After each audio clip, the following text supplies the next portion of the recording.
You can watch Arsenal versus Burnley and Man City versus Crystal Palace on Now TV for just €10. So what's stopping you? Putting up more Christmas decorations? Your house already looks like Santa's grotto. A family party? Your Aunt Mary has seen you 4 times this week already. Don't let anything get in your way. To treat yourself to a Now TV Sky Sports Day Pass and watch the games that matter to you for just €10, search Now TV Football today. Content streamed by internet. Full terms at nowtv.com. Previously on Coffee with Kenobi. And you mentioned the porg. I believe, according to Roku Depot last week, we set the record for the most mentions of the word porg on a podcast. But it happened, but it's because Steele Saunders was on, I think. And that's porgorific. We'll go for round 2 this evening. We'll start the countdown again. Let me hit the meter. This is Vanessa Marshall, Harrison Dula from Star Wars Rebels, and you're listening to Coffee with Kenobi. Hello and welcome to show number 81 of Coffee with Kenobi, your spoiler-free place for Star Wars discussion, analysis, and rhetoric. I'm your host, Dan Z, enjoying a delicious cup of coffee in my blue Disney Cruise Line Star Wars mug from 2016's cruises. I want to be sure to thank each and every one of our new members of our CWK family for joining us, as well as welcome back each one of you who join me for a cup of coffee each and every week. On today's show, we have plenty of Star Wars discussion and analysis, including updates on the Star Wars canon with Jason Brame, CWK newsman Tom Gross bringing us the latest in Star Wars news, and in the coffee chat, we're going to look at the question, what has happened to Rogue One conversation? The movie is only 8 months old and it seems to have slipped from our Star Wars consciousness. We will look at some potential reasons why that has taken place. So pull up a chair, grab your favorite coffee mug, and let's have some coffee with Kenobi. And now, let's see what's brewing in the Star Wars universe this week. Joining us today for a cup of coffee is the daily content manager of Jedi News, program director of the Jedi News Network, and he's also the co-host of Radio 1138 and Take Cover, Mr. Mark Newbold. Hello. Hello, Mark. Thank you for coming on again to have a cup of coffee with us. Oh, I love coffee. In fact, for me right now, it's about 3 a.m., so coffee would be very welcome, actually. Yeah, we ordered you a double, so I think that should help quite a bit. That'll do it. Excellent. Well, also joining us today on the show is the host of the Cantina Cast and all-around nice guy, Mike Rondeau. I wouldn't go that far saying I'm nice, but it is good to be back on the Coffee with Kenobi. It's been quite a while.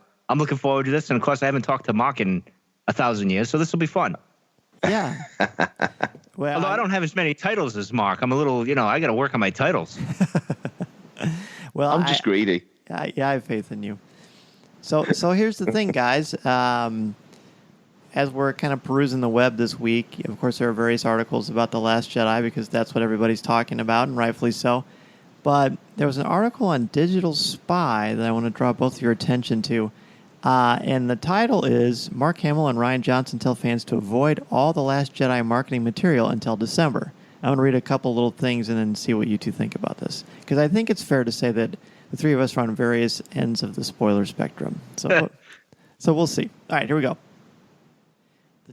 Justin Harp is the author, and he writes, Star Wars The Last Jedi's director Rian Johnson and Mark Hamill are giving you full permission to completely avoid any and all marketing for the movie, from interviews to trailers.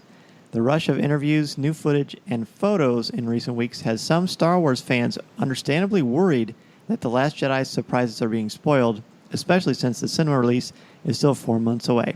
Now here's Rian Johnson's tweet. More stuff is coming, that's nature of the beast, but I fully endorse avoiding everything you can from now till December. And then Mark Hamill jumps on this and says, I fully endorse this Rian Johnson endorsement, and this is in all caps, avoid everything you can from now till December. And then he has a hashtag words of wisdom, another hashtag well worth waiting for episode 8. So guys, what are your thoughts on that? Mark, let's start with you, because I think maybe you're more in the middle between Mike and I on this, perhaps? Not 100%, but I want to see what you think. Yeah. It's a tricky one, isn't it? I mean, I know a lot of people. I know on Jedi News, I mean, we have a really broad mixture of people who completely and sort of almost, vehemently avoid, like Justin, who tries to steer clear of everything he possibly can. and then you get to Matt, who's quite a bit the same. He doesn't want to see trailers and quite happy to avoid. Up to James, who wants to see everything, and catch as many bits as he can, because doing what we do, it's handy to know. And it's also handy to know, so you also know what to avoid, because you don't want to spoil things for people who are really trying to steer clear of it. So I get the attitude, I get the logic train of trying to steer clear. But by the same token, I'm pretty sure Hasbro and all the licensees won't be best pleased that the director's saying steer clear of all the merchandising, because obviously there's a lot of toys that need to be sold and so on. So it's a bit of a strange. It's probably not completely on message as far as the bigger picture is concerned, to be telling people don't look at the merchandise until the film comes out, because obviously they need to sell a lot of it. So, I mean, for me, it's, well, we're Star Wars fans, and we like to hypothesize and chew these ideas over. And whilst the trailers and the merchandise isn't giving huge story chunks away, it's certainly given us a look at, new costumes, new characters whose context we don't quite know yet. And of course, there's sites out there that deep dive into all these rumors and such. And, I'm sure people can figure things out. And the nearer we get, more gets leaked. It's just the nature of the world these days. But, yeah, it's a tricky one. I'm just curious as to when the news comes out. And do you remember Aliens from 1986? Yes. The James Cameron. So you go, just think Aliens, but then think Porg. As the alien queen. just think Porg queen. I'll say nothing else. I don't want to spoil it, but yeah, I think that's where they're going with this film. Well, we got to break our original Porg record that Roku Depot has been keeping track of. I think the new records from Star Wars Report, I think they're at 50. So we'll try to see what we can do organically, of course. This can be done. It can be done. Absolutely. All right. I can't stand the Porgs. Oh my God! I don't get the fascination. But anyway. Yeah. Tell me, what do you think about this whole avoiding marketing for The Last Jedi? I guess I should say before you jump in that these are just tweets. It's not like they're making official statements, but correct. Yeah. You know how the world works. Yeah, they're not telling you what to do. I mean, that's not what they're doing. But I sympathize, especially with Dan. I don't know how you guys do the whole avoid the spoiler thing, especially because of what we do. So I commend you for doing what you do, Dan. I fall inside of, well, I did like spoilers going up to The Force Awakens, and it was kind of like a drug for me, and it was getting out of hand. I kept bugging Jason and everything. But as we got further on into like The Last Jedi stuff, we took the more of an approach of, or even you go back to Rogue One when stuff was coming out. We went off of what was published by official stuff or on Entertainment Weekly or something like that, and then we would kind of speculate on it. We like to speculate, as you know, Dan. We kind of try to theorize and do all that stuff. We think it's fun. It's like when we were kids and we had our action figures in the backyard and we were just trying to play out scenes that we didn't see on TV and stuff.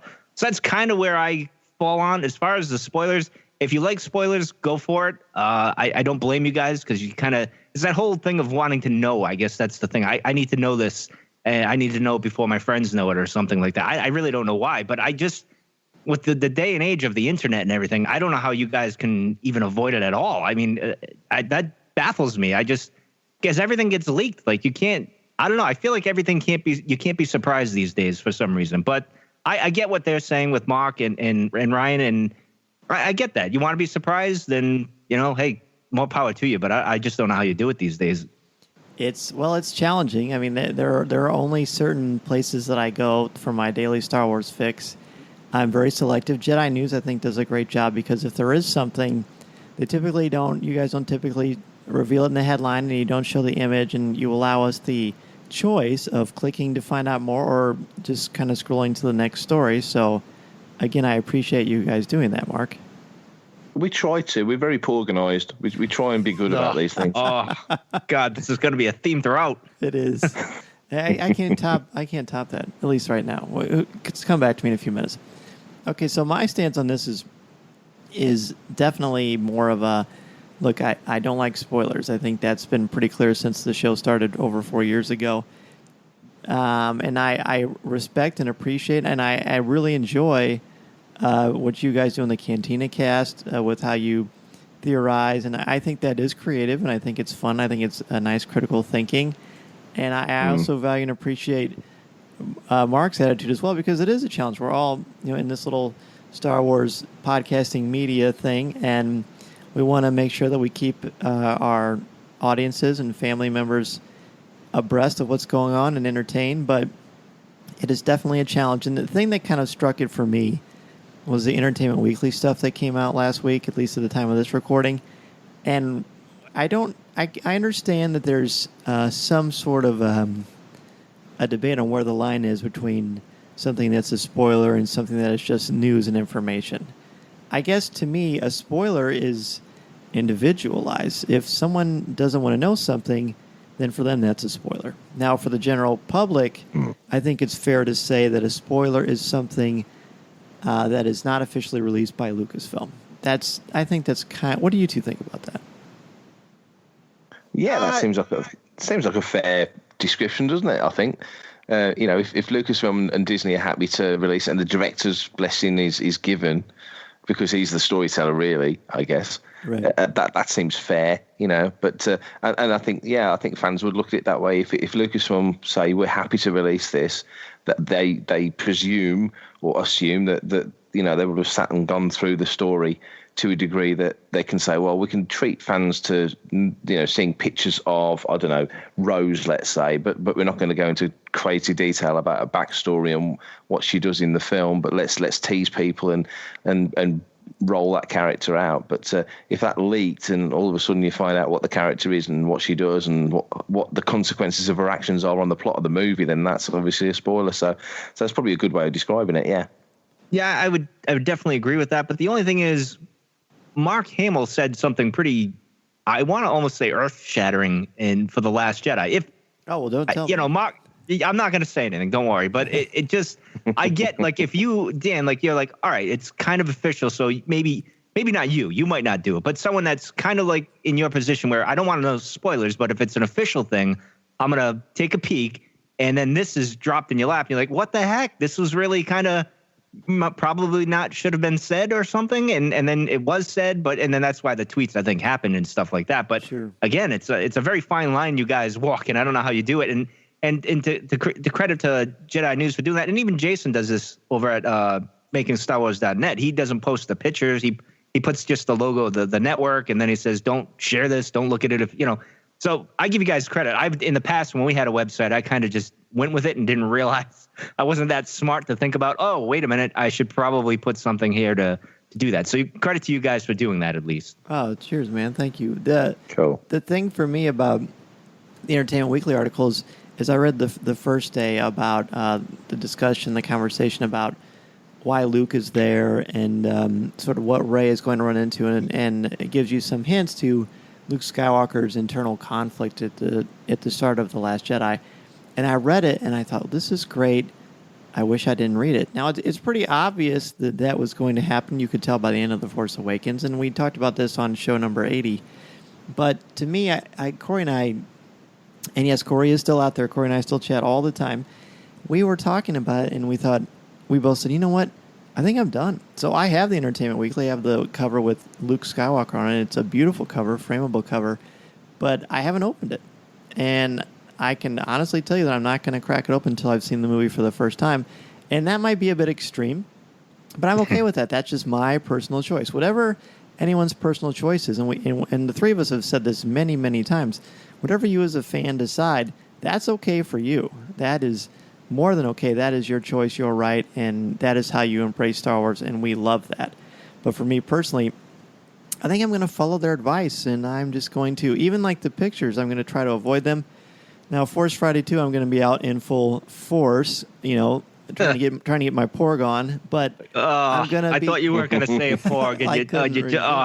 And man. But, and even that, I remember seeing the Kylo Ren. I can't escape. Well, I remember seeing the Kylo Ren shuttle on the original Force Friday and thinking, wow, that is beautiful. I'm going to have to get one of those. Gee, I kind of wish I waited till I saw it on the big screen. And that, to me, is the big thing. Like, the reveals for me, there's nothing like seeing something on a gigantic screen for the first time and just sort of soaking that in. And you know how it is when the three of us see these movies for the very first time, it just sort of hits you, and your mind goes in 1,000 places because you're thinking as a fan, you're thinking as a podcaster, you're thinking just as a witness of popular culture in general. So it's a very interesting thing. I'd really be curious to see what other people think about this as well. So, I'll go next. I'll get it. I have thought about that. I think it's about context. I think a lot of it's about context, like you say. When you see it in the film for the first time in an environment, a vehicle, you make that Kylo Ren shuttle example. That's brilliant because the opening scenes over Turinol Village on Jakku, when that thing comes swooping in and lands, and you see it from a distance, and it's so tall and huge, like a skyscraper. You couldn't imagine that, but because we're you guys at the Cantina Cast, you hypothesize on a lot of stuff, and I find that's a lot of fun because that's what Star Wars fans have always done since right back in the day. Is take the elements of news that they know and try and work up the what if, maybe, how about, could it be type scenario, which is what Star Wars fans do better than most fans or fandoms. So I think it's a lot of it's about context. So, but it's still cool seeing the toys on Force Friday, but you don't quite know where they fit in. So now, Dan, correct me if I'm wrong. Mm-hmm. When you were waiting in line for the Force Awakens. Did someone spoil it for you? Because my other question is, how do you avoid because people know what you do? Like my family members, my people at work know what I do, and they know more now. Like they can't believe what I do now because they say, oh wow, you actually do something pretty cool. But they come up and randomly just ask me Star Wars questions. They'll say, oh, I heard this, or I saw this on TV. And that might spoil it. But how do you handle that situation? Because for me, me, I'm like, all right, yeah, I know about that. It's not a big deal to me. But for someone like you, how do you deal with it? Well, I pretty much anyone in my personal life here in Central Illinois that knows me, they know two things about me as far as Star Wars goes. They know how much I love it, and they know that I do not like spoilers. And I mentioned this before, but I don't even want to know where my wife goes shopping for Christmas. Like, I don't want to know anything. I just like the anticipation, and I like experiencing the moment with absolutely no idea what's going on. I've always been like that since I was a little porg. So this is something that it's going to be hard to say. It's like a knife every time you say it. It's like a knife in the heart. But in a good way. Yeah. So I don't know. Whenever, like, when my students say, "Oh, I heard this and that," and I will literally put my hand up and say, "Don't tell me." And I put the teacher. You give them detention? I put the teacher. No, I don't need to. I just give them that teacher look, and they know not to say anything. and it's always worked because I just don't want to know. So on Twitter, I mute anybody that I think is going to spoil something.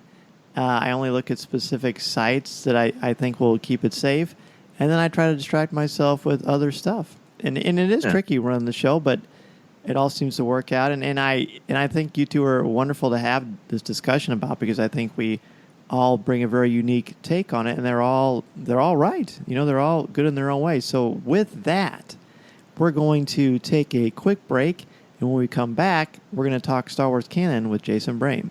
This is Coffee with Kenobi. You're listening to Coffee with Kenobi.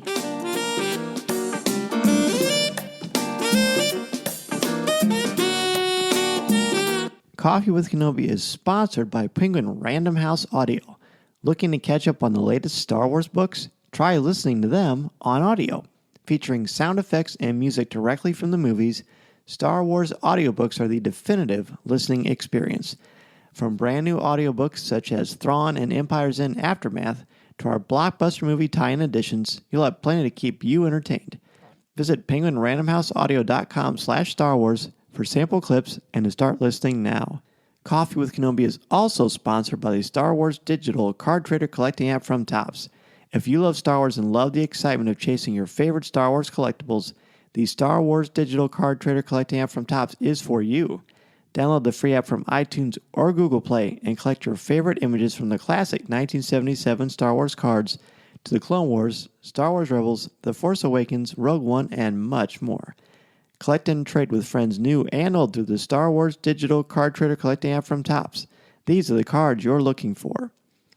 And I want to give a special shout out to our Patreon and CWK family members, and I'm talking about our friends Tyler Wiggins, Jason Hall, Dennis Keithley, Angela Souse, Aaron Harris, Jim Capron, Connie Shee, Mediocre Jedi, Christo Hading, Terry Lee, BJ Smith, Nick Deco, Adam Leonard, Mark Suter, Mike Audette, Eric Struthers, Jared Cantor, and Swara Sala.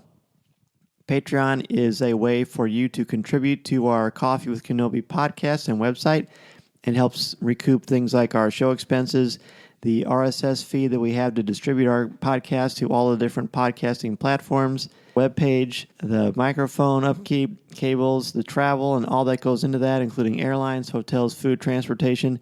It's all a part of what brings Coffee with Kenobi to you each and every week. And you have a number of incentives when you are a Patreon contributor. And it starts from, you could donate anywhere from $1 to anywhere that you think you would like to contribute. And there are different incentives for you. As I mentioned, for $5, you get recognition at the start of each show, like you just heard, and you receive a follow from us on Twitter. For $10, you have access to the Google Hangout. At $35, you get a coffee mug.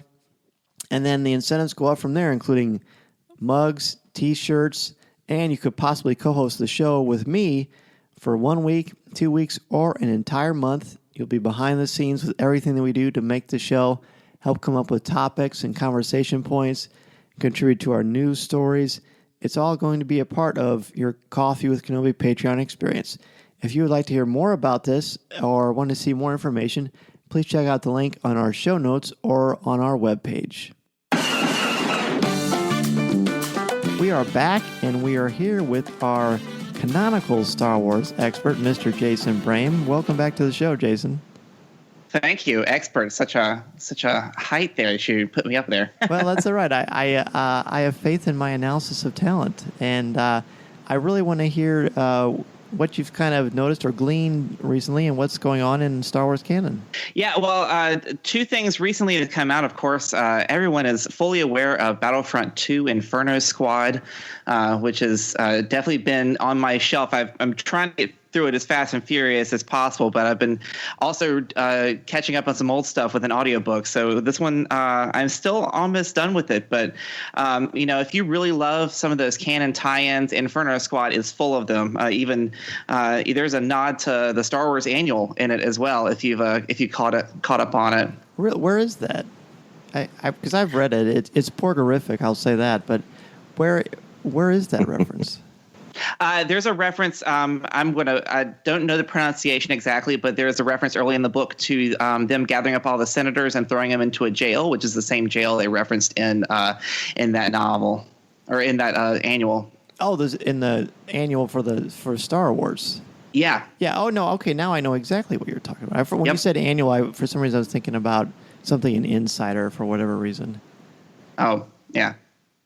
Yeah, I know, but it was it's been a great book, especially for those who love both the Clone Wars era and the Rogue One tie-ins, and just anything I think that helps bridge Rogue One into A New Hope and make those feel more as a unified narrative. I think this book does a marvelous job with that, and I think we're all looking forward to seeing what kind of narrative comes out of Battlefront 2, the game for PlayStation, because that's I know this is ancillary to that in a way, and I'm kind of excited to see where that goes. Well, it's definitely made me want to play the game because I enjoyed the characters in Inferno Squad, and I want to learn more about them. Maybe these characters just don't draw me in the way that Asajj Ventress did for Dark Disciple, which to me is the second best canonical novel that is out there. But it definitely is very engaging, and I bring up a lot of interesting points too, as far as what is evil from a certain point of view, and there's a lot we could do with that. But I think we'll probably dive into that as our CWK family gets closer and closer to finishing the novel.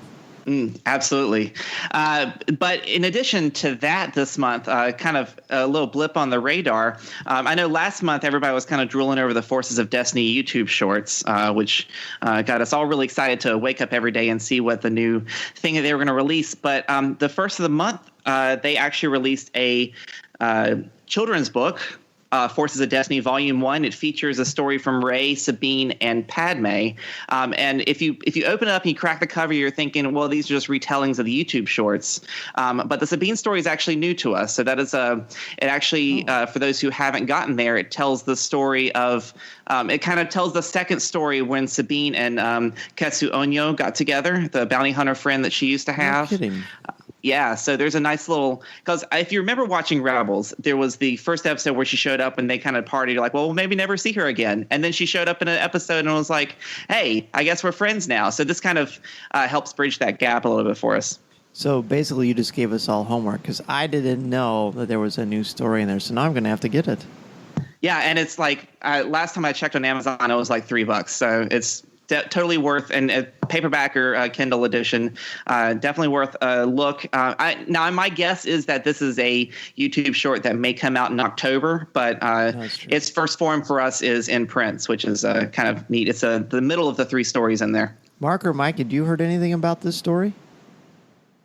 No, I have not heard about this one. No. It is definitely Go ahead. It's definitely a 30-minute read. So, I mean, it's you sit down and you're done with it because it is written for, the 4 to 6 year olds. So, but it's good. Yeah, I don't think you have to be a porg to appreciate that. True. No. Mike, I thought you tried to hear a groan. I didn't hear a groan on that one. I was shaking my head, to be honest, on that one. Speaking of porgs, did you guys see the Chewie and the Porgs book that's coming out?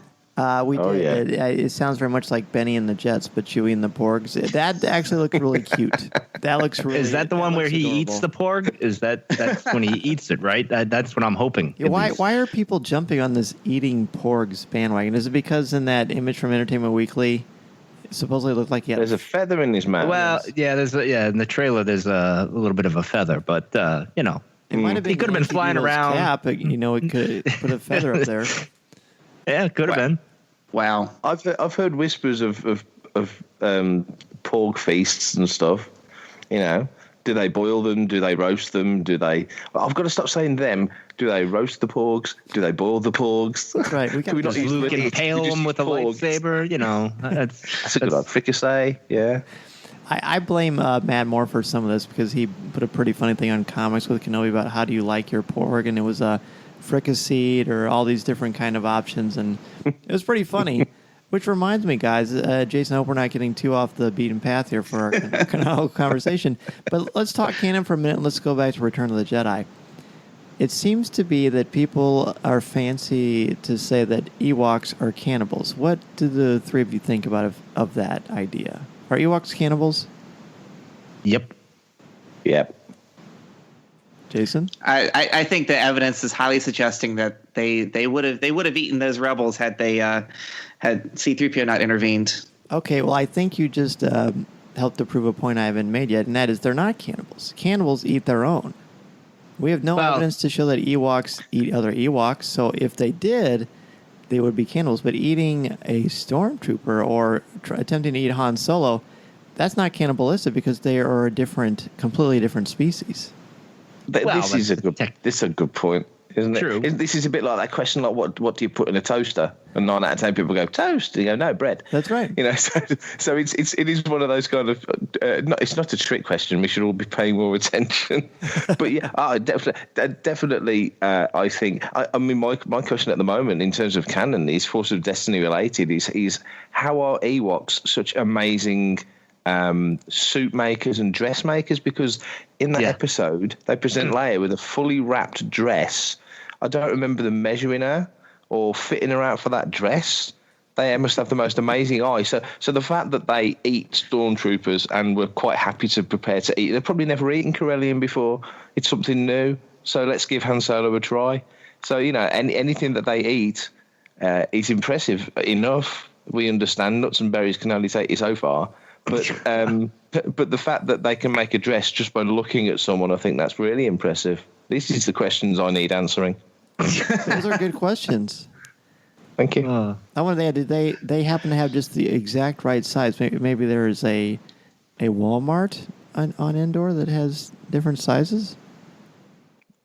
It's quite possible. It's quite possible. Should I edit that whole joke out? I can do better than that, I think. Leave it in. Just you're going to leave it in. A pork joke in. Don't go there. Wow. Well, technically, in what is it? In the comic, Shattered Empire, right? They technically were. It's hinted at that they were eating the stormtroopers. Whereas the guy was like eating something. He says, "Oh, this tastes good" or whatever, and we all it was kind of an inside joke that they're eating the stormtroopers. I could be wrong. I don't remember that. I tend to remember a line to that effect, I think. Well, I'm interested in the fact that there is, because you're right, Jason, when you're looking at some of the works that are published for a younger audience, typically it's a retelling of a story from Rebels or what have you, but knowing that they're sprinkling newer stories in there, it kind of goes along the line with the retellings of the original trilogy from the different characters' points of view that came out a few years ago. It kind of reminds me of that notion. Mm-hmm. Yeah, well, I mean, there's because I think of the publishing efforts, kind of the, the story group philosophy and getting a lot of different readers in here. I mean, you look at it's technically a children's book, or at least a young chapter book. The Adventures in Wild Space series is full of canon nuggets and references to things in the comics and Star Wars Rebels and such. And it's something that I think a lot of people overlook because of the reading level that it's geared towards. Good point.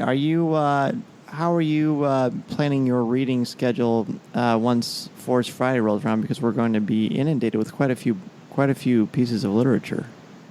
Yeah, so fortunately, I'm actually going to be I'm going to be in a gaming convention up in Arlington, and I have a 14-hour car ride back. So Phasma is going to come down as an audiobook. Wow!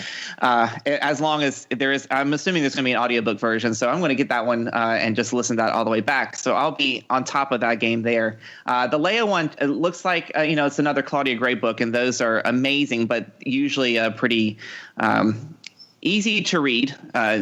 Significant usually, and also always awesome what she puts out. But I'm not concerned about getting through these. But yeah, it's going to be a pretty ramped up publishing effort with Journey to Last Jedi, and my eye is set on the Legends of Luke Skywalker. I know that's the end of October, but that's going to be my highlights. But at least we have from a certain point of view between now and then. So, well, I'm relieved that that's coming out at the end of October. I'd forgotten that, so at least it only gives you 2 books to digest. I mean, this is a wonderful thing, but you want to get to them so you can jump in on the conversation, but there's only so much time in a day. Mm-hmm, yeah, absolutely. Yeah, thank goodness for audiobooks. I'm not sure what I would do. I actually, because I didn't get into reading these stories till I jumped on the bandwagon when Marvel started in 2015, so I'm actually just finished up the audiobook for A New Dawn. So I've got a couple more to go, but cool. I'm getting there. That's my preferred method of digesting all this stuff. Well, I'm an audio guy anyway, as you know, Dan, because podcasting. It was just a natural fit to go with the audiobooks. But for me, at the time, a while back when the Faith of the Jedi series was out, which was an awful series, but I went through it anyway because I liked Ben and Luke and all that stuff. But so I would just listen as I was entering tickets for people. I would listen to that stuff. So that's how I got hooked. I don't know. The sound effects adds to it, and I just like it. It's so much easier. So when I'm, as you guys said, you get a lot of stuff to digest, and you want to be a part of the conversation. So the audiobooks are just quick, get it over with, a couple of days, and you're good to go. So that's how I prefer it. And the Luke one's the one I'm really looking forward to myself. Yeah, I think that seems like it's going to be a home run. And Mark, what about you? Which ones are you most looking forward to? Phasma, big time, and the Leia one. I think that's going to reveal a lot of stuff. Excuse me. I think the Luke one I'm looking forward to, but from what I understand, it's legends of, so it's stories about Luke told from different perspectives, which is going to be really cute and interesting because that kind of feeds into. Excuse me. That kind of feeds into the the whole myth making around Luke's character, especially in The Force Awakens. Really, everyone was like, Luke Skywalker. Is he real? Isn't he dead? Or oh no, he's a myth. So that the logic of that feeds really well into Legends of Luke Skywalker projects. The book and that. So there's a few books that look very interesting, but they're the ones that stand out for me at the moment. And we may not know which of these stories are actually canonical and which are just, like you said, legends or myths, and I really like that adds to the conversation, as do you, Jason, each and every time that you come on Coffee with Kenobi. So thank you so much for having another cup of coffee with us. It's always my pleasure. Very good. And where can people reach out to you and get a hold of your great work? Yeah. So you can hit me up on Twitter. I'm at Star Wars TCE, or you can go to StarWarsTCE.com. That'll direct you to my YouTube channel where I put out a monthly timeline video of all the Star Wars media that has been released, including comics and whatnot. And honestly, and I'm not just saying this because you're a member of the CWK family, but it's essential viewing because it really clarifies things. I don't know where you find the time to make these videos, but they're excellent. All right, thank you. Well, they're less than 5 minutes a month, so if you got 5 minutes, you can check them out. Well, there you go. After the break, Tom will be with us to have some news. This is Coffee with Kenobi. This is Coffee with Kenobi.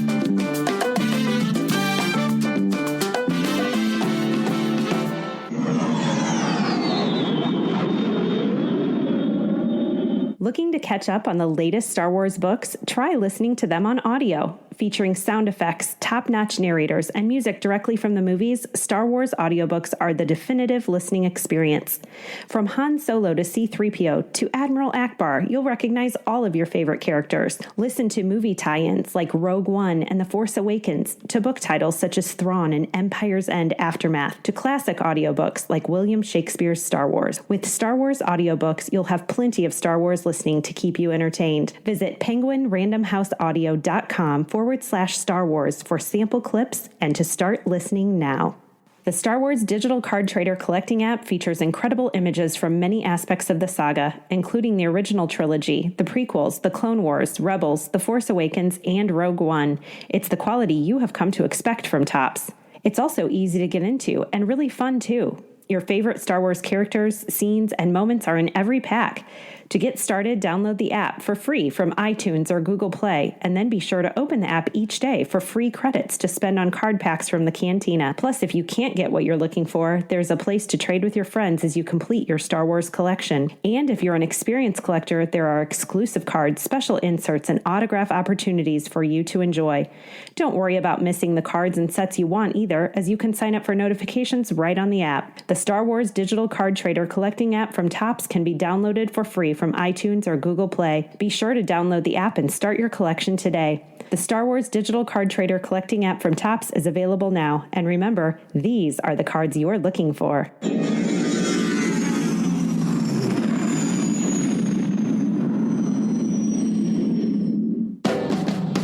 We're back with Tom, and Tom is going to join us to give us a little bit of Star Wars news. Tom, what's going on out there?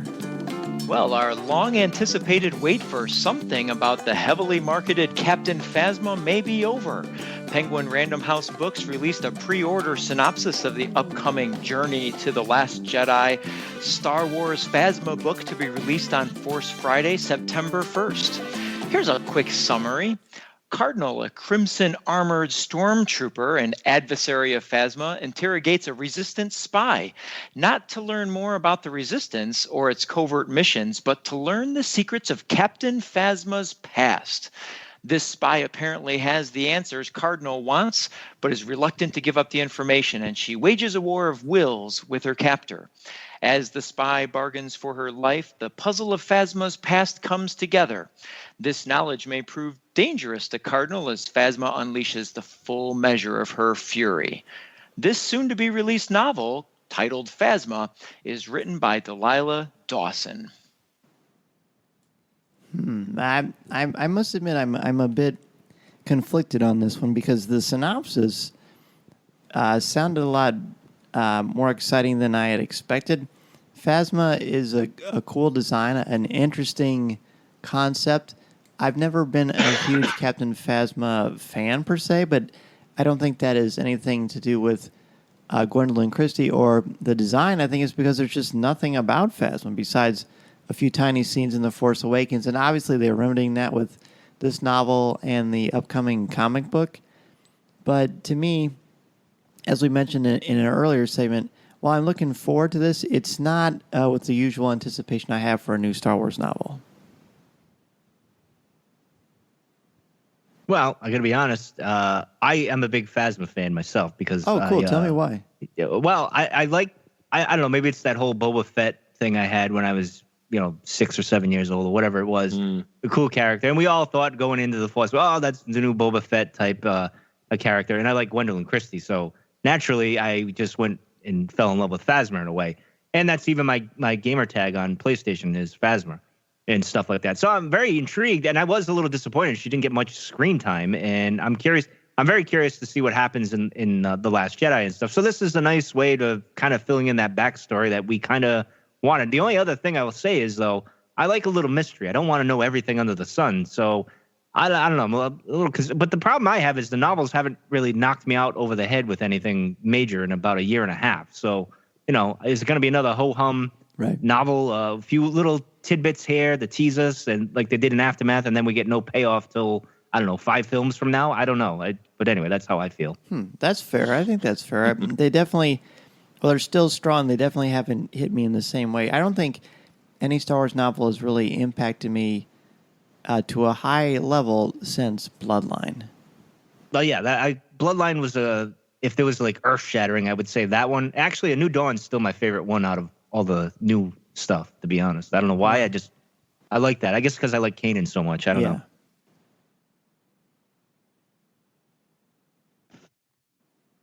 Mark, what about you?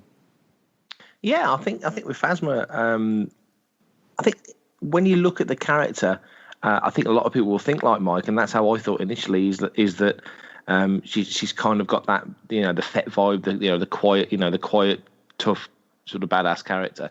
But when I've been writing about the film, increasingly in different places, I tend to marry her up more in a weird way with Vader in A New Hope, because he was like the heavy. Before we knew too much about him and before we knew his lineage or any of that, he was the bruiser. He was Tarkin's sort of muscle. And I think Phasma, to me, kind of has that vibe about her. She's obviously, she's a captain, so she's fairly high in rank and, got the unique armor. Also, we think, presumably we won't see other sort of chrome-armored stormtroopers. I don't know. Maybe that's just a type of armor like red armor with cardinals, just we mentioned, or the, Death Trooper armor or whatever, Scarif Trooper. Porg Trooper, they've all got their own armor. So, is that like a rank of armor or something? But I always equate her more to Vader in sort of being the muscle, then why not? And yeah, she did get short shrift in The Force Awakens. So hopefully now with The Last Jedi, we'll see more of her. And the Marvel series, I think the books sort of set further back and the comics a bit more sort of up to date chronologically. But sure. I'm all for seeing more, and also we're all film buffs and TV buffs, and we enjoy what we watch. And it's just kind of neat knowing that Brienne of Tarth is under that helmet. So true. Let's bring it on. Let's give her some action. Oh, I like that, and also I think kind of the fun you both brought the Boba Fett comparison. I wanted to see more Phasma, and I wasn't one of the people that was necessarily disappointed or agitated that she wasn't more involved in The Force Awakens, because I think that's kind of what Star Wars is like. Think about the first 6 films. Not every character got the main spotlight, and sometimes we saw very little of them, and then later there was much more of a payoff. I think it's fair to say that Han Solo and Princess Leia took very much a backseat to Luke in Return of the Jedi, because that was more his story.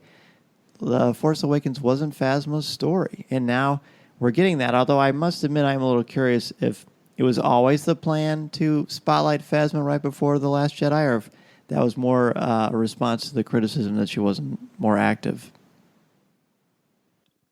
It's a shame. It all comes down to the edit, I suppose, doesn't it? When JJ and the editors were sort of sitting down and working the film out and massaging it into a running time that Disney and Lucasfilm wanted, what do you cut?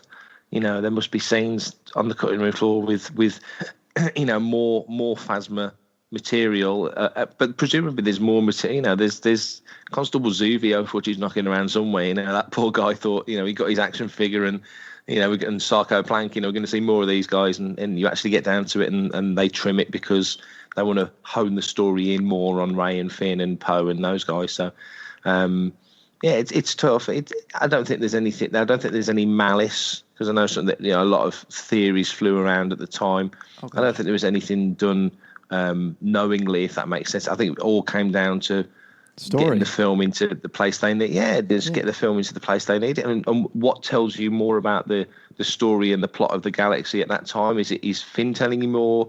Is Kylo telling you more? Or is Phasma telling you more? At the moment, like you say, her part of the story, even then, even if you'd seen more of her, presumably was not as tied in as Snoke or as Leia or anybody else.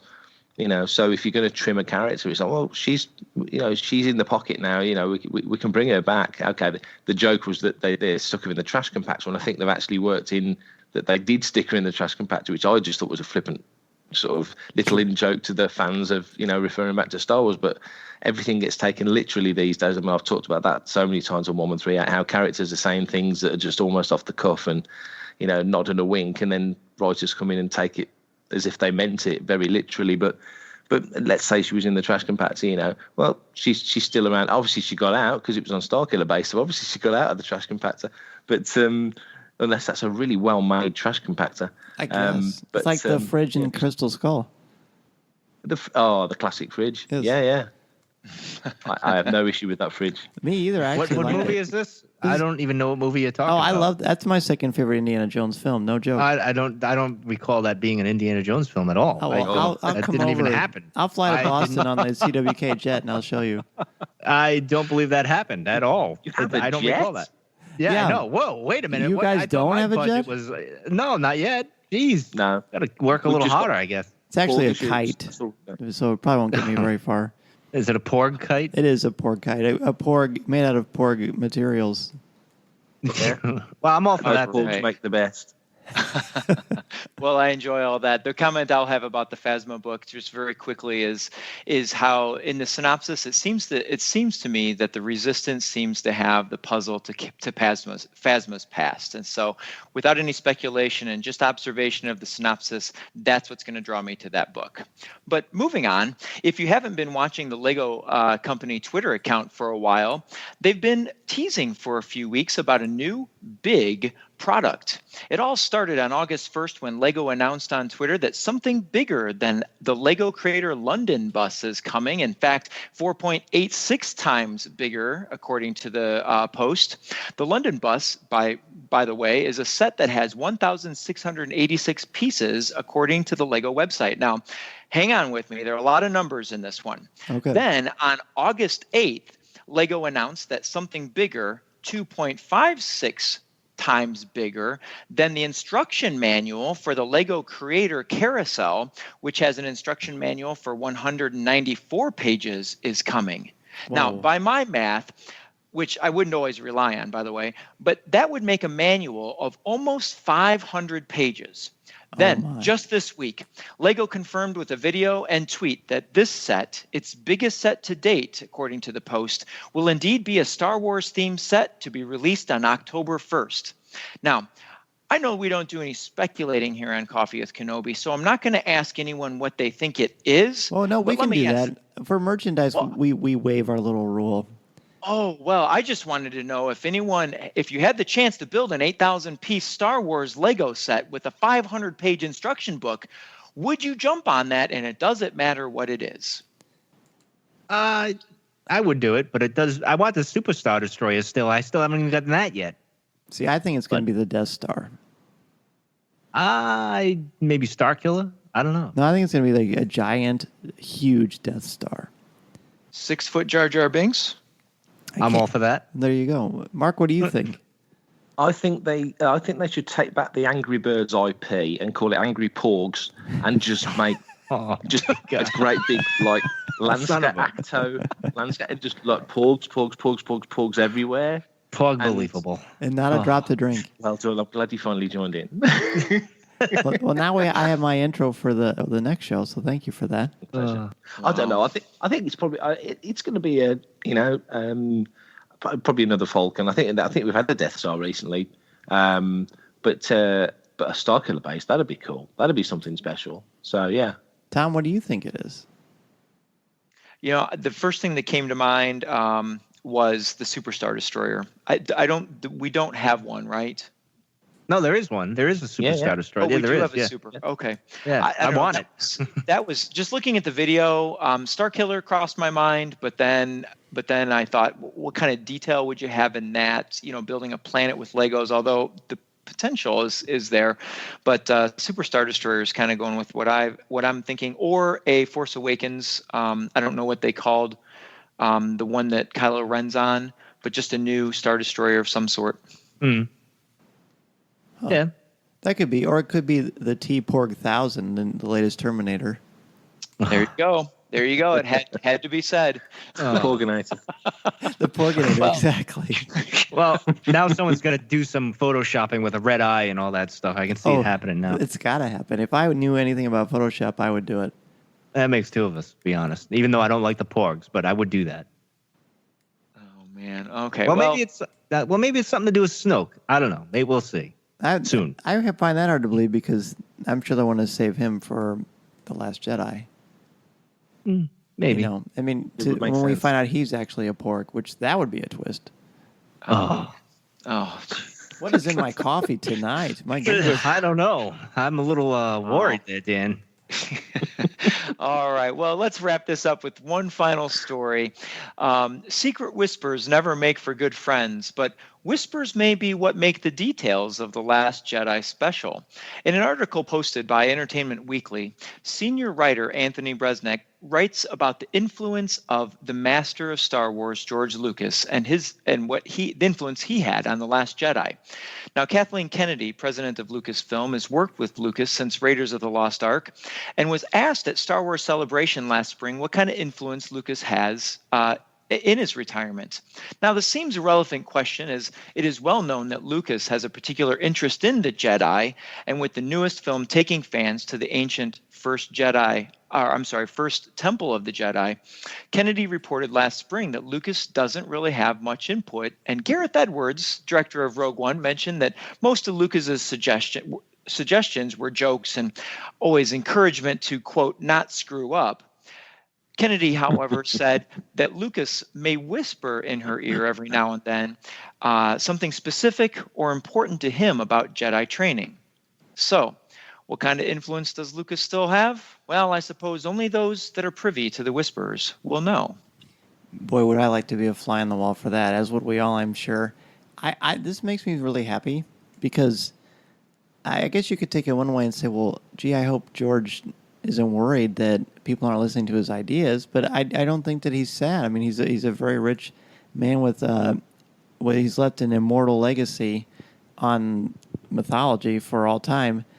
But this is great because I mean he's the expert. He created all of this, and there's probably so much more about the Force, and he said quite a bit of it through the Clone Wars especially, and of course the films. So just knowing, even if it's just some sort of random thing, or even if it's just something that inspires a different idea, I think that is really wonderful. Well, I personally miss George myself, but, I think he's finally coming to grips with it, and I think he's kind of okay with it now. But I think when it comes to, like, the Jedi or whatever, you kind of want his input, I think. Yeah. Oh, sure. Yeah. And I think he's always been okay with it because, I mean, he's got, what do you get, 4.5 billion porgs for this? Or dollars, I mean? Oh, you had to do it. Oh. He's not a porg man anymore, is he? He's quite wealthy. I think it was Pablo Hidalgo.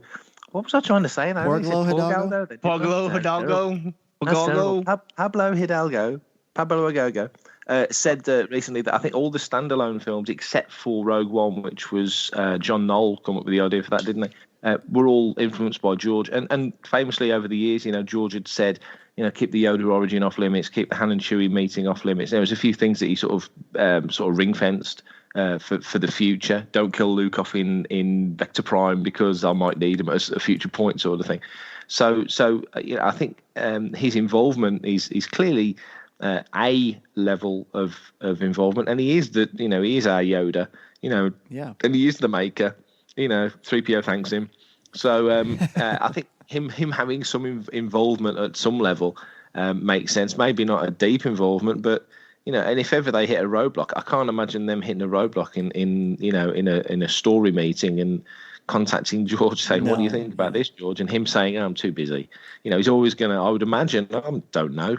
It's just my feeling is, but that, if they came to him and says, we've hit a bit of a brick wall here, we need some help, he's going to probably already got the answer. It's not that he even have to think about it. He's probably thought about it for so long that it's all up there. So, sure. But like Mike says, it's George Lucas. It's like saying, and when you see people being kind of disrespectful online, it annoys me because if Ralph McQuarrie was still around, and and somebody says, Ralph, forget what he did. You just wouldn't do that, and George came up with the whole thing in the first place. Ralph was riffing off George. So it just seems crazy not to utilize him if he's there and available. Well, I mean, I think for many of us, he's as important to our lives and our history with popular culture as Walt Disney. I mean, he's the man. So, like you said, I'm pretty sure that he's obviously the original story group, all in and among himself. But I mean, clearly the story group has got this handled. But yeah, I like that too. If there's something where they're just not sure, well, they can check with him. I mean, I think that he joked at Celebration, or Dave Filoni joked at Celebration, that they will still text each other different things about the overall mythology. Mm. Yeah, he probably said, "Why were you doing space whales? Why did you do that? What were you thinking?" Well, because we couldn't use porgs yet, of course. Oh, I've got to say, Dan, you used the phrase "fly on the wall." I think we should use "porg on the rocks." That's just completely no more fly on the wall. This won't end. I'm going to be in the middle of sleeping tonight. Like, no porgs, no. Well, I can't think of a better way to end our newscast than with that. All porgs all the time. Oh, there you go. This is the porgcast you're looking for? Oh, there you got it. You got it. Shot right at the end. Well done. Well, hey, thanks, Tom, as always. Absolutely. We'll talk to you next week. We will take a break, and when we come back, we'll look at what has happened to Rogue One in recent Star Wars conversation. This is Coffee with Kenobi. This is Coffee with Kenobi.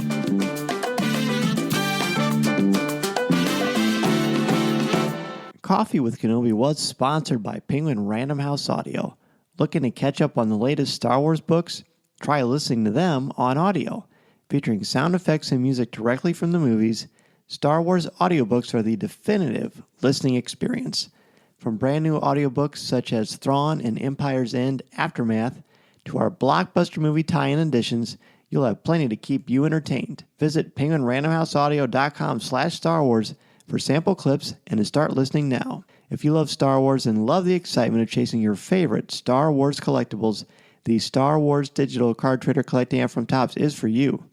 Download the free app from iTunes or Google Play and collect your favorite images from the classic 1977 Star Wars cards to the Clone Wars, Star Wars Rebels, The Force Awakens, Rogue One, and much more. Collect and trade with friends new and old through the Star Wars Digital Card Trader Collecting app from Topps. These are the cards you're looking for.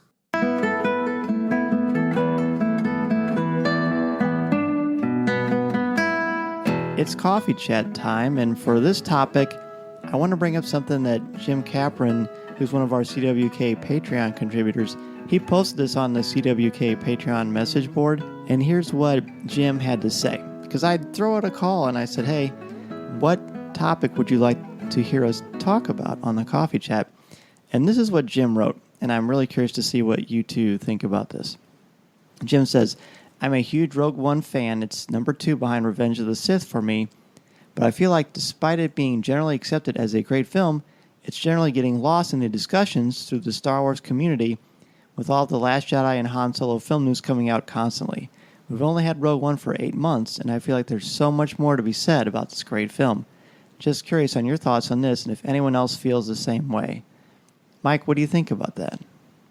Yeah, that's the danger with all these spin-offs. I feel like and especially I think they had a bit of a problem after The Force Awakens, because I know, as even Joe had said before, he said some people thought they went in the theater, they're like, well, where's Rey and stuff. So that's a bit of a tough one. I mean, I like Rogue One. I thought it was great. It was a fun film. It was great for a first try at the spin-off stuff, and thankfully it worked out well. A few plot points that I have an issue with, but you can overlook it because it was a good film and everything. But yeah, I'm with him on this, on it getting lost in the shuffle, so to speak, because Joe had even jokingly on the show said, I watched it, we watched it, and then we'll probably watch it one more time before The Last Jedi comes out, because we'll do our we did The Force Awakens a year later, we'll do the Rogue One a year later to see if anything's changed in our mind or anything like that. And I'm just worried, like after we do that, when are we going to go back and and talk about it. Even the Han Solo film, which I have issues with Han Solo anyway, doing that movie anyway, but I feel like it is going to be pushed on the back burner. And even like all this other stuff that's coming out, it's like there's so much coming out now. It's like, oh yeah, we had Rogue One. I forgot all about that. It did so well at the box office, and everyone's going to kind of forget about it. I don't know. Yeah, it did astronomical business at the box office for sure. Mark, do you kind of feel the same way that Jim does? Excuse me. Yeah, I do. It's a shame. It's a real shame because I think because now the films are coming so thick and fast, and we have TV and the book program and Marvel are knocking comics out like crazy. So, back in the day when, between Empire and Jedi, for example, what did you have? There weren't really any novels, really. There was material out there. Obviously, Marvel had their one comic going then. But that was it pretty much, apart from the read-along records, and it was pretty quiet. So we were used to having a long time to chew over our Star Wars, which I feel personally is one of the good things about the films being 3 years apart, is that you can really sort of get in and dissect and think about things, and the anticipation is so much more. But now, and that's not to knock what we've got these days, because I ain't getting any younger. I think if I was waiting 3 years for a Star Wars film, I wouldn't get to see that many. But now you got a film every sort of 12 to 18 months, or between Last Jedi and Han Solo, less than 6 months. Excuse me. There's a lot of content coming. So, in terms of Rogue One, which I love. I mean, I think I've actually seen Rogue One more than I've seen Force Awakens already. Wow. I just love the film. I think I have at the end of the day when I think about it. And plus, it's got my favorite trooper, which is the Shore Trooper. So that gives me an incentive. Yes. So I have an incentive to watch it more than, I won't forget about it, but I can see others. Sorry, Mark. Yeah. No, that's fine. I totally agree about the Shore Trooper as well. There is a risk of, I suppose the advantage of Rogue One over, or maybe it's a negative, I don't know. It's such a self-contained story in the sense of the characters. Most of those characters don't get out. Spoiler alert. There's the ancillary characters do. Your Mothmas and your Akbars and people like that. And not Akbar, sorry. Well, you don't know what happens to Raddus, do you? We're not entirely sure yet, are we? But there's other characters around Bail Organa. We kind of know where he's going to end up within the next couple of weeks. But there's there's these elements that kind of pocket it off, but then by the same token, it's basically the pre-show movie for A New Hope, isn't it? Because it's bumpers of bumpers. So there is a risk that it gets lost in the mix, which I think will be unfortunate. But I think that's where we are these days. There's, we're already watching. I mean, today, Ron Howard releases a picture of look like an Imperial gunner's helmet or something sitting on a See, I thought that was the helmet that Jin wore, actually, which is the Imperial ground guy or whatever it is. That's what I thought it was. I could be wrong. Yeah, I thought it was like a Death Star Commander helmet. Yeah. Yeah. It's that kind of look, isn't it? It's clearly something like that, or possibly something new. Excuse me. So it'll be interesting to see where they go with that, and that kind of, I mean, we talked about spoilers earlier on. That's kind of definitely telling us, well, the Empire's in the Han Solo film, so that seems to be the deep inference there.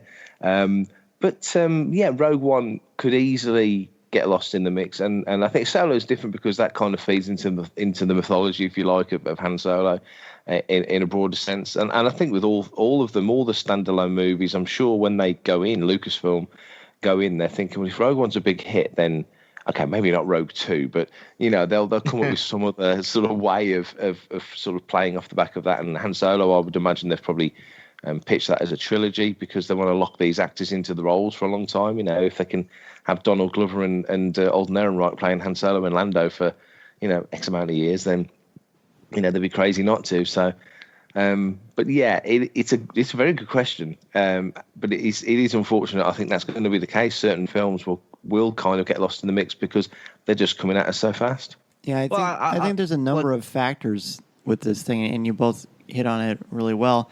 I think one of the biggest challenges with this, besides the world of marketing that we live in and how movies are disseminated and ingested by everyone, because we're a fast food society, right? We want things quick, we want them fast, we want answers, we want to be entertained. I mean, I think and boy, am I going to sound like I'm on a soapbox, but I feel like with cell phones and things like that, we're so used to having, entertainment and stimulus all the time that if there's any kind of a lull, then things just kind of fall out of popular culture in the spotlight. Now, with Star Wars, I think that would be much, much, much harder for that to happen. And clearly, Disney and Jedi News and the Cantina Cast and Coffee with Kenobi are going to make sure that doesn't happen. But I think that's a part of it. I think another major part of it is the fact that we know what happens to all the characters in Rogue One. We know their arcs. We don't necessarily know where all of them came from, although we have quite a bit with the journal. Why can't I think of the title of the journal? Is it Journal of the Wills? That's not the title. What is it? Yes. Is that it? Oh, yes. With the one with Baze and Chirrut. And then and then Rebel Rising with Jin. I believe that was the other book. Yeah. So those two, we've got information. We've got a lot of stuff in comics about it, and we know what happens at the end. There's no question about when is Jin going to show up again, or when is Cassian Andor going to show up again. Well, they're not because they are one with the Force. So I think that's a big part of it, and I do agree. I wouldn't mind if they were every 3 years, like you were saying, Mark. There's something so wonderful about that I treasure from my childhood, but I think those days are long gone because we just live in a whole different world now where people want things more frequently. I mean, think about artists, musicians, for example. If they don't put out albums like at least once a year, then people are going to forget about them, and they run the risk of becoming a one-hit wonders. Now, Star Wars, again, is not a one-hit wonder, and that's not going to happen, but there's definitely precedence there. Well, the only thing you got to worry about that is fatigue. With Star Wars, and you kind of see that with Marvel, and we've always said that the oversaturation stuff. Yeah. I do think K2 and Cassian will show up in Rebels. Maybe I don't know. I could be wrong. I'm just kind of throwing that out there. But the thing I'll say with Rogue One that could, keep it relevant, so to speak. I mean, it is relevant, but what might help is kind of like what I do on the weekends. Sometimes I'll put Revenge of the Sith in, then I'll do Rogue One. And then I'll do A New Hope, and then Empire because I have to do Empire. It's like my mini marathon type of thing. And you can't watch you could watch all 12, I guess. I mean, all 12. I mean, 12 hours, whatever it is now. It's something 9 hours or whatever now. You can sit down and watch all 7 films, 8 films or whatever in a weekend. But if you want to do like a small marathon where you're like maybe editing a podcast and you want something in the background, that's kind of what I do. So that's how I look at it. Because I don't know about how the Han Solo one's going to really fit into that. Like Rogue One fits nicely into A New Hope and in between Revenge of the Sith and everything. So it has that shelf life, so to speak. With Han Solo, I don't know. I'm not sure how that'll work, but in any case. Well, that has a whole different thing going for it because Rogue One did have the promise of no characters that we are familiar with. Of course, we knew that Vader was going to be in it, but not immediately. And then it slowly leaked out that he was going to be there. But clearly he was not a main character, but he was used perfectly in Rogue One, I think. But with Han Solo, this is it's already a guaranteed hit because it's one of the most beloved characters in cinema. Well, that's the danger, though. I mean, they got to get it right. Right. Well, yeah. I feel like that's definitely going to happen just because they're just so... I mean, look what they did with firing the 2 previous directors. They definitely have a vision, and they are not going to let it be compromised. Oh, I agree. Kathleen Kennedy did step in and do what she had to. She made the tough call, I think, and that's credit to her to even do that in the middle of the whole production. I don't even know how they're going to get it out in May, but hey, I don't know exactly everything that goes on with film, but I'm still nervous with Han Solo because to me, it's like the big 3. You don't touch them: Luke, Leia, and Han.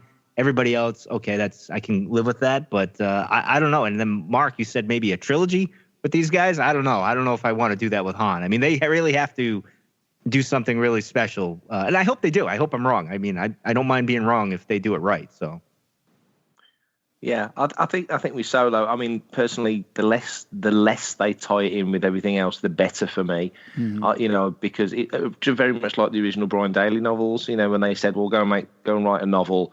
You can only use Han, Chewie, and the Falcon, and you can't use Vader and Luke and Leia and anything else, So he creates the corporate sector and, excuse me, and sends Han off on his adventures. And it was all about Han and Chewie and his past and what got him to where he was when he first met him in the cantina. And I kind of hope the movie is like that. I'm sensing now we're starting to see Imperial stuff that maybe there's more of a tie-in to the, that part of the galaxy where the Empire have got control, because obviously in the Solo novel there was an agreement, and that's why the corporate sector was what it was and where it was. But it's a tricky one. They want to get Solo right. If they've got it wrong, and clearly under Lord and Miller they weren't happy. I mean, I think they were 18 weeks into a 22-week shoot or something, and then pulled the plug. So you've got to ask. I mean, we talked about this on 1138. You've got to ask some questions about why they left it so long and who dropped the ball to notice that things weren't as they should be. But I do have a friend who works on set who's sort of there every day, and he says that the atmosphere is insanely good. Everybody's buzzing.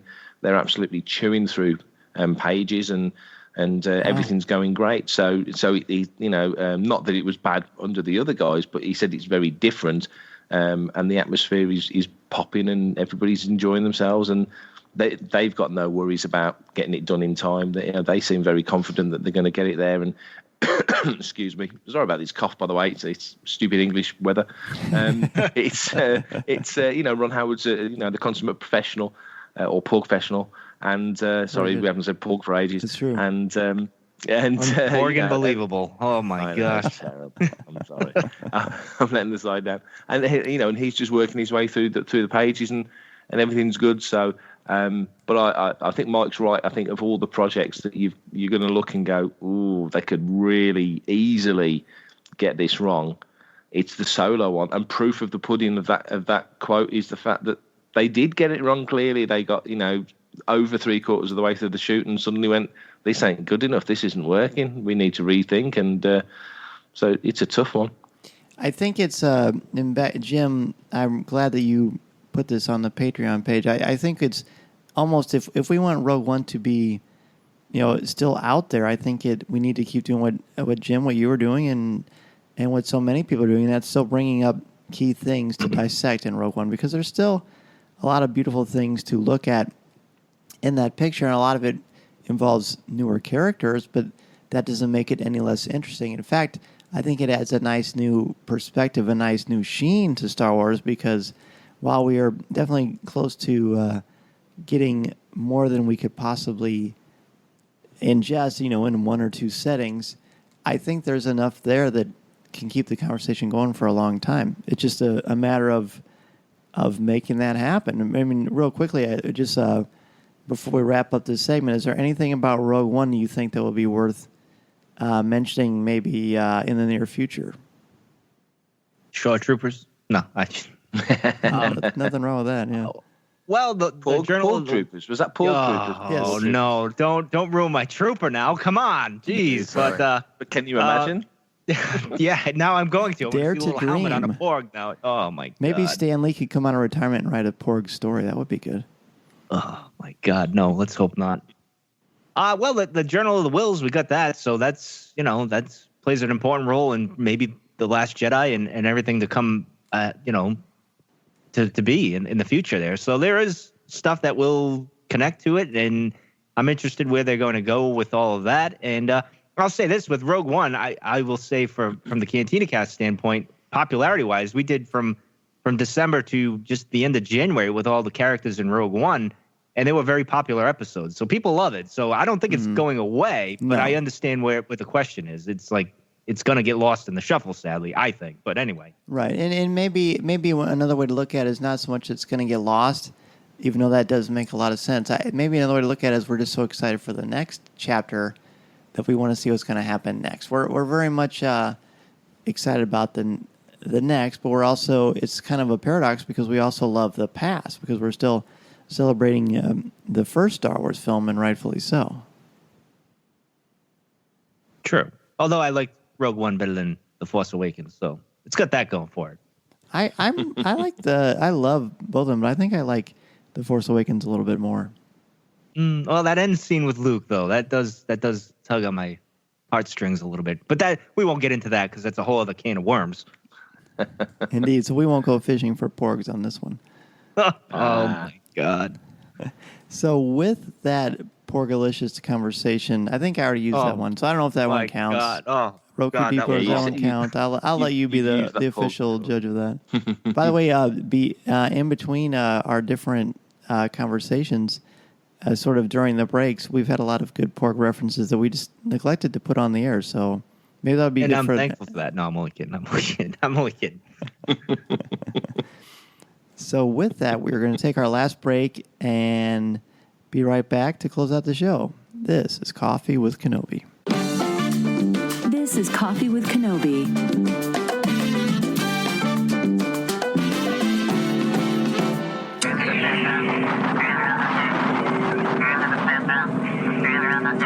I'd like to take a brief moment to thank our CWK sponsors, Penguin Random House Audio, and the Star Wars Digital Card Trader Collecting app from Topps.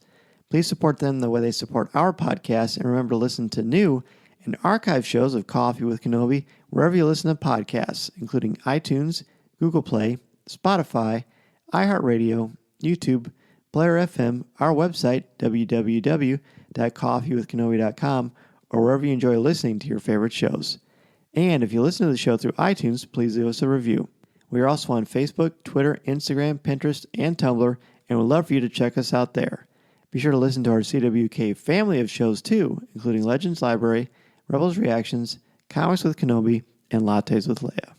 A huge thank you to Mark Newbold and Mike Rondeau for having a cup of coffee with me. Where can listeners get in touch with you, Mark, if they want to ask you a question or just say hello? They can get in touch with me on Twitter. I've changed my Twitter handle. It used to be Jedi News 2010, but it is now Prefect Timing, because I'm a Hitchhikers fan, so it's a Ford Prefect reference. So Prefect Timing. And also, obviously, at Jedi News UK on Twitter. And we're also out there on Facebook and Instagram. Instagram's really rocking at the moment. So they're the places to find us. But obviously, the hub of all things Jedi News is the site itself, jedinews.co.uk. And if you guys have a chance, tune into some of our podcasts. We've got Radio 1138, Star Wars Collector's Cast, Take Cover, and Galactic Fashion. So, yeah, but I'm generally bobbling around on social media somewhere. So I'm not hard to find or throw things out. And Mike, what about you? Well, like Mark said, Instagram is really the place to be these days. So you can find us at the Cantina Cast on Instagram as well as Twitter. That's usually the two places we're doing stuff. And, wherever you can find a podcast, you can find us. Just look us up. We'll pop up somewhere. I think we're on just about every platform there is known to man with podcasting. I set it up that way. But other than that, you can also check us out at the MakingStarWars.net network there, the podcasting network. That's right. So be sure, Coffee with Kenobi family members, to subscribe to all of these great shows. And I'm sure that you all already are already. But definitely worth hearing these guys have more Star Wars conversation. Thanks again for having a cup of coffee with me, gents. Oh, it's been great. Thanks. Pleasure. And thank you to each and every one of you for listening to and supporting Coffee with Kenobi and for contributing to Star Wars Conversation. We will be back next week with 2 new co-hosts and more Star Wars talk. This is the podcast you're looking for.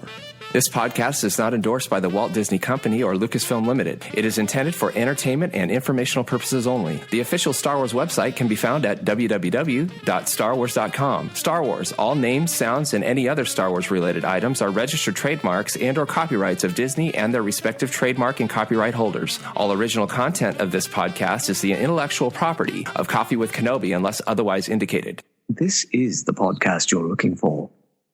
There's no one here.